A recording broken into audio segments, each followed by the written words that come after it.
Students हम देखेंगे substitution reactions chlorine के। और सब्स्टिट्यूशन रिएक्शंस क्या होते हैं हम देखते हैं। सब्स्टिट्यूशन यानी कि सब्स्टिट्यूट कर देना, किसी को उसकी जगह से हटा के खुद उसकी जगह ले लेना, ठीक है, ये सब्स्टिट्यूशन रिएक्शंस होते हैं। ठीक है, सब्स्टिट्यूट यानी कि किसी को सब्स्टिट्यूट यानी कि एक जो है वो हमने रिप्लेसमेंट प्रोवाइड की, यानी कि जिसको हम डिस्प्लेसमेंट रिएक्शंस भी होते हैं एक तरह के, ठीक है, सिंगल डिस्प्लेसमेंट जिसमें होती है। यानी कि अगर हम देख लें कि ए बी हमारे पास एक रिएक्टेंट था, इसने किसके साथ रिएक्ट किया, एक्स के साथ, ठीक है, और हमारे पास जो प्रोडक्ट आ रही है वो क्या आ रही है, हमारे पास आ गई ए एक्स, ठीक है, यानी उसने उसको उसकी जगह ले ली। ठीक है, हम देख रहे हैं कि एक्स ने जो है वो बी की जगह ले ली और हमारे पास क्या आ गया, बी जो है वो अलहदा आ गया। ठीक है, तो इस तरह के जो रिएक्शंस होते हैं वो हमारे पास कहलाते हैं सब्स्टिट्यूशन रिएक्शंस। और अब हम यहाँ पे इसकी एग्जाम्पल भी देखेंगे। ठीक है, इसकी एग्जाम्पल देख लेते हैं हम यहाँ पे, क्लोरीन किस तरह के रिएक्शन शो करता है। हम यहाँ पे लिखते हैं सबसे पहले सल्फ्यूर हाइड्रोजन सल्फाइड के साथ। ठीक है, हाइड्रोजन सल्फाइड हमारे पास क्या होता है, H2S, डाई हाइड्रोजन सल्फर भी इसे कहते हैं, या H2S हाइड्रोजन सल्फाइड। ठीक है, और हमने इसका रिएक्शन करवाया क्लोरीन के साथ। अब हम जो ये रिएक्शन करवाएंगे ये हम जो है वो गैशियस हाइड्रोजन सल्फाइड का रिएक्शन करवाएंगे क्लोरीन के साथ। ठीक है, गैशियस क्लोरीन के साथ, और ये एयर की प्रेजेंस में या ऑक्सीजन की प्रेजेंस में हो रहा है। तो हम देखते हैं कि हमारे पास जो है वो एलिमेंटल फॉर्म में, यानी कि एलिमेंटल फॉर्म में हमारे पास जो है वो क्या आ गई, सल्फर आ गई। और क्या चीज बन जाती है, हाइड्रोजन क्लोराइड या हाइड्रोजन क्लोराइड गैस बनती है, क्योंकि गैशियस फॉर्म में हो रहे हैं इस वजह से हमारे पास हाइड्रोजन क्लोराइड गैस बन जाती है। ठीक है, हम एक्वस फेज नहीं ले रहे इसमें। ठीक है, तो हम देख रहे हैं कि ये हमारे पास क्या बन गई, हाइड्रोजन क्लोराइड गैस बन गई। और इसके साथ के साथ हम जो है वो बैलेंस करते हैं इक्वेशन को, कि यहाँ पे 2 हाइड्रोजन है, अगर यहाँ 2 लगा दें तो हमारे पास यहाँ पर भी हमारे पास यहाँ पे भी 2 हाइड्रोजन हो गए। ठीक है, फिर क्लोरीन भी 2 हो गए, सल्फर भी हमारे पास जो है वो बैलेंस्ड है। ठीक है, ये इक्वेशन आ गई हमारे पास। हम देखते हैं कि अगर ये हमारे पास जो ये रिएक्शन है ये एयर की प्रेजेंस के बजाय हम वाटर में अगर ये रिएक्शन करते तो हम देखते हैं कि क्या रिएक्शन होता।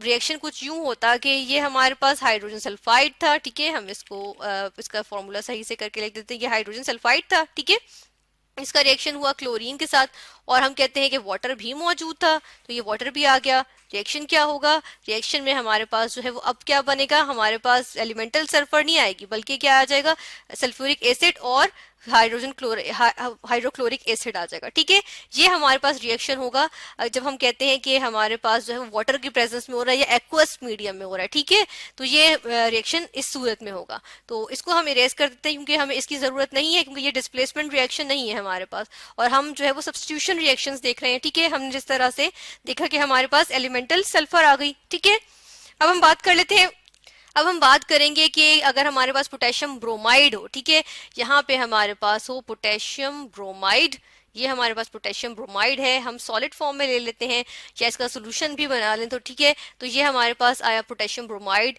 इसने क्लोरीन के साथ यानी क्लोरीन गैस के साथ इसने रिएक्ट किया, और हमारे पास क्या बन जाता है, जो प्रोडक्ट्स हमारे पास आते हैं वो होता है KCl, यानी कि क्लोरीन ने सब्स्टिट्यूट कर दिया ब्रोमीन को। ठीक है, और हमारे पास क्या चीज आ जाएगी, ब्रोमीन जो है वो अलहदा आ जाएगी। ये ब्रोमीन की हमारे पास गैशियस स्टेट आ गई डायटोमिक फॉर्म में। ठीक है, इन 2 एटम्स मिलकर बना रहे हैं, ये हम देख रहे हैं। और इसके अलावा हमारे पास क्या आ गया, पोटेशियम क्लोराइड। ठीक है, अब ये जो पोटेशियम क्लोराइड बना है, हम ये देखते हैं कि पोटेशियम क्लोराइड किस तरह से बना। पोटेशियम क्लोराइड इस तरह से बना क्योंकि क्लोरीन जो है वो ब्रोमीन से ज्यादा रिएक्टिव होती है, इसलिए क्लोरीन ने जो है वो ब्रोमीन को जो है वो रिप्लेस कर दिया। ठीक है, यानी कि हम देखते हैं फ्लोरीन सबसे ज्यादा रिएक्टिव होती है, फिर क्लोरीन होती है, फिर ब्रोमीन, और आखिर में आयोडीन। ठीक है, तो हम देख रहे हैं कि हमारे पास सबसे ज्यादा रिएक्टिव कौन सी है, फ्लोरीन। तो अगर यहाँ क्लोरीन मौजूद होता और यहाँ फ्लोरीन होती तो वो फटाफट उसको जो है वो सब्स्टिट्यूट कर देता। ठीक है, लेकिन अगर यहाँ पे हम फ्लोरीन करते और यहाँ पे हमारे पास क्लोरीन ही होती तो हम देखते हैं कि ये रिएक्शन जो है वो इस तरह से ना होता। ठीक है, तो क्योंकि ये जो है वो सब्स्टिट्यूशन हुई है और जो है वो फ्लोरीन क्लोरीन से ज्यादा रिएक्टिव है, और हम यहाँ देख रहे हैं कि क्लोरीन जो है वो ब्रोमीन से ज्यादा रिएक्टिव है, तो इस वजह से इसने इसकी जगह ले ली है और इसको सब्स्टिट्यूट कर दिया। ठीक है, यही बिल्कुल केस हमारे पास होगा अगर हमारे पास पोटेशियम ब्रोमाइड की जगह क्या चीज हो, पोटेशियम आयोडाइड आ जाए। ठीक है, ये हमारे पास पोटेशियम आयोडाइड होता है। ठीक है, ये आ गया पोटेशियम आयोडाइड, इसने किसके साथ रिएक्ट किया, क्लोरीन गैस के साथ इसने रिएक्ट किया।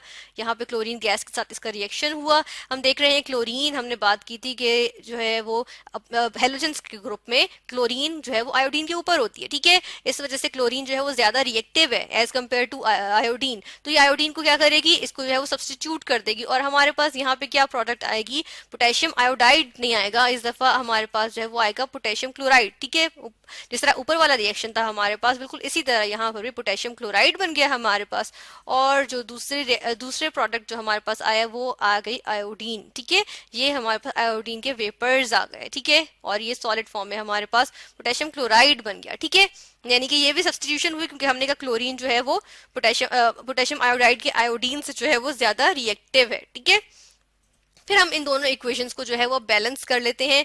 हम देखते हैं यहाँ पर हमारे पास 2 ब्रोमीन है, तो अगर 2 लगाना पड़ेगा हमें यहाँ पे, और हमें यहाँ पर भी 2 लगाना पड़ेगा, फिर ये इक्वेशन बैलेंस हो जाएगी। इसी तरह बिल्कुल इसी तरह हमें जो है वो इस इक्वेशन में भी दोनों जानिब 2 लगाना पड़ेगा। अब ये दोनों इक्वेशंस जो है वो हमारे पास बैलेंस्ड है। ठीक है, अब हम देख लेते हैं एक और रिएक्शन, इसमें हम जो है वो मीथेन गैस की बात कर लेते हैं, जो एक नेचुरल गैस में हमारे पास मेजर कंटेंट जो होता है वो मीथेन गैस का होता है।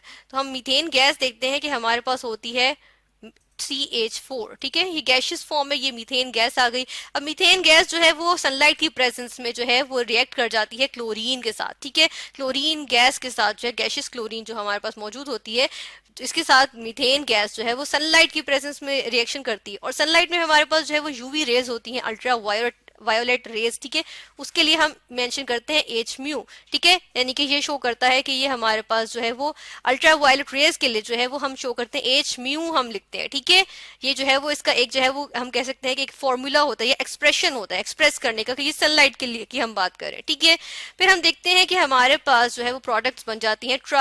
यहाँ पे बनता है हमारे पास जो है वो मोनोक्लोरोमीथेन बन जाता है। ठीक है, मोनोक्लोरोमीथेन, या इसको हम कहते हैं क्लोरोमीथेन कहते हैं, इसका हम नाम भी यहाँ पे मेंशन करते हैं कि ये है क्लोरोमीथेन। क्लोरोमीथेन बनता है, और ये रिएक्शन हमेशा सनलाइट की प्रेजेंस में ही होगा। ठीक है, ये रिएक्शन सनलाइट की प्रेजेंस में हुआ, हमारे पास क्लोरोमीथेन बनी। यानी कि हम देख रहे हैं कि एक हाइड्रोजन इसका जो है 2 क्लोरीन एटम्स ने एक गैसियस मॉलिक्यूल बनाया था क्लोरीन का, तो एक हाइड्रोजन जो है वो मीथेन का वो चला गया क्लोरीन के पास, और एक क्लोरीन जो है वो चला गया मीथेन के पास।